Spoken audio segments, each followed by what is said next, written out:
It's about feeling safe in an unsafe reality.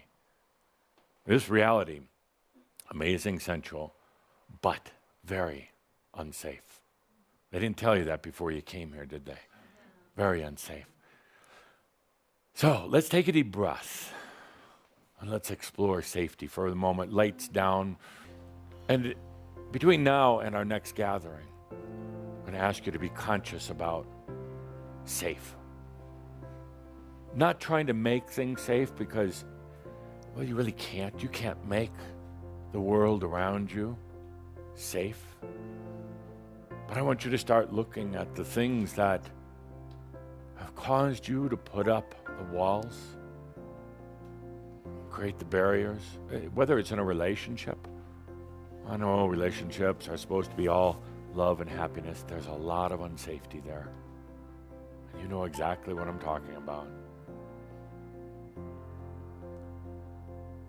Looking into the things like jobs, your body, as you become more and more conscious of how you've kind of shut down or created artificial solutions for safety. Oh, abundance. We didn't even talk about abundance. Your eyes open, Carrie. Busted. So busted. I am your safe space, darling. So, we didn't even talk about abundance, safety. Here you are, masters, a true master, a blessing, but in a world that's pretty unsafe. Not to mention your own aspects, past lives. Take a deep breath.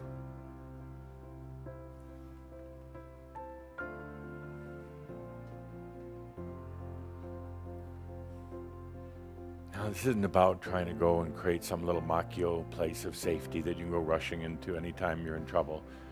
Not at all, because that'd be mental. And pretty soon that, too, would become unsafe. We're trying to create this nice little place in your mind, nice little cottage out in the middle of a forest, and it's all Safeville. Pretty soon that would get holes in the roof, infested by termites, cockroaches, rats, and burned down. So we're not going to do that. Not at all. We're going to take a look, a conscious look at safety. Just to recognize, to realize that here you are, divine being, surrounded by things that are kind of unsafe. Body, your mind, your own mind, unsafe. Starts bringing things into clarity. And start realizing the games that have been played to try to make reality safe. One could say theoretically that a master is safe wherever they are. Well, that's kind of crap. It really is. A master recognizes they might be unsafe. A master recognizes that in this extreme reality called Earth, a lot of unsafe things. Plane engine could drop on this building right now. It could. Yeah, thanks. Thanks for that safe thought, Adamus. Yeah. Probably won't, though, not because we're going to think positive, not because we're going to think that we're in some perfect little bubble, not at all.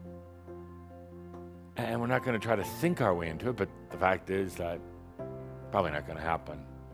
Statistically, it's probably not going to happen. Very few engines drop on buildings. That's probably not going to happen. It's about recognizing what you've done to try to make yourself feel safe. Could be your house, making that kind of a safe space. On our survey, I forgot to ask you on that list there with food and government and your car and your partner, forgot to ask about old Adamus. Don't answer. Keep it to yourself.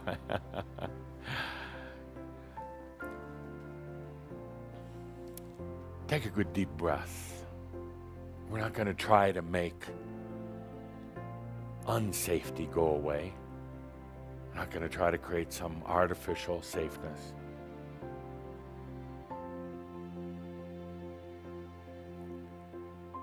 As long as you live here in this body, in this reality, there's going to be things, there's going to be factors.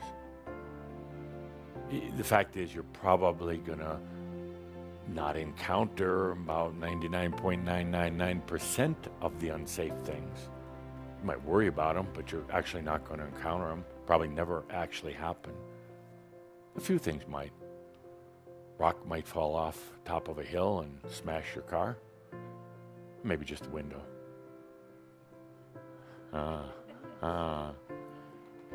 But let's talk about the real safety, not the outside world. Let's talk about you, yourself. Not real safe in there. Not a lot of, confidence, I guess. Still carrying around a lot of old vows, old guilts, old issues. They're kind of hardened inside of you. Like pillars of a temple. They've just become kind of the structure within the consciousness. Sure, there's a lot of things you've done wrong, so you think. A lot of that, I will never do such and such again. But they actually do kind of become the mortar and the bricks of your consciousness, stuck in there. It might have served you at one time. That's a long time ago. How can you feel safe when you're still carrying around the past? How can you feel safe when you're still bringing up things that happened 10 years ago, 50 years ago, 5,000 years ago? How can you feel safe when you keep going back to the memories of the past? How can you feel safe when there's those constant reminders, whether it's from your aspects, from your mind, or even from your heart, about what you did wrong, failures, hurts to others, judgments about the way you raised your children, lies that you told to other people because it was more convenient than telling the truth? How can you feel safe when you're still carrying around those things? Makes the outside world look pretty safe in comparison, actually. How can you feel safe when you really record those failures? And those are the tapes that play when you're trying to do something new, creative, fun. But you have these tapes playing from the past. I failed at this. It's not safe in there. Not safe. When the mortar, all the bricks of your consciousness, there's things like guilt and shame, loathing, judgment. And it keeps together a very false house of consciousness. I say, but if I take away that mortar, all the walls are going to come tumbling down. And we couldn't have that happen now, could we? What would happen to me then? Plus, you're invested in all the bricks and the mortars of your human consciousness. So you just keep adding more bricks and more mortar, hoping that someday this craziness will end. And it can. It's going to cause a big rearrangement of things. It's going to cause those walls to come tumbling down. But, my dear friends, what if those walls came down? Even if they come tumbling down, a tremendous implosion, dust, debris everywhere. But when that dust and debris cleared, there were no more walls, no more prisons, no more fears, no more feeling unsafe.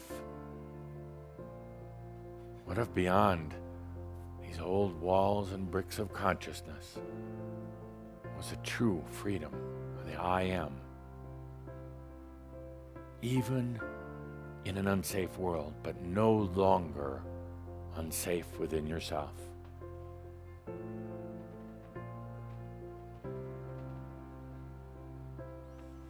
Safety within self comes when one forgives themselves. Safety within yourself comes when one forgives themselves.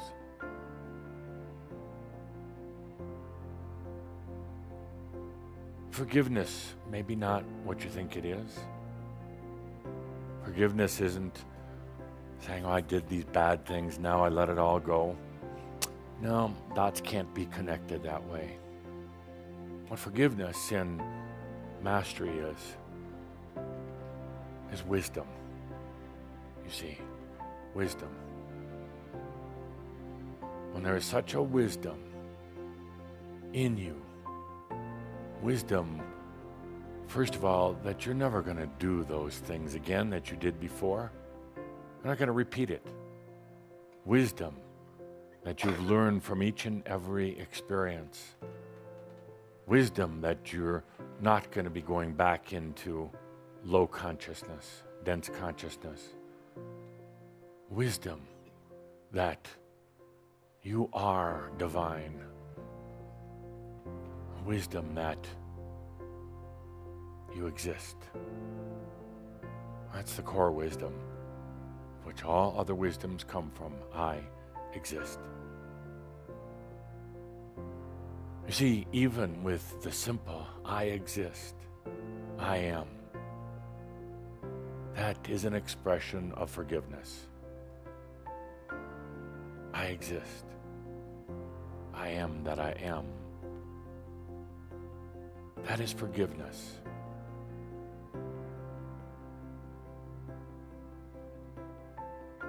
That is freeing yourself of the guilt, shame, judgment, criticism. I exist.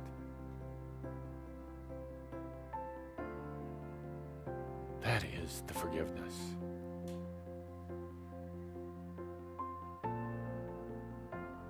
I exist. This isn't a mental thing. Not a ceremony you have to do, sprinkling water over your own head to forgive. Forgiveness. It's really the wisdom. That's what sets you free. And the wisdom is, I exist. That's the safe space.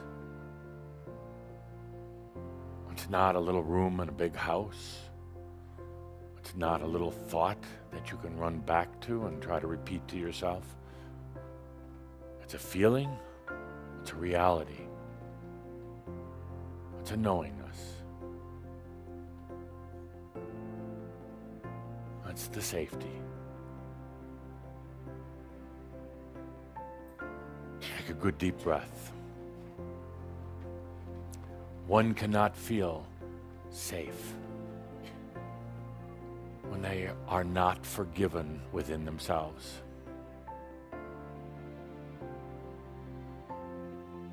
No, you'll still be running and hiding without that forgiveness.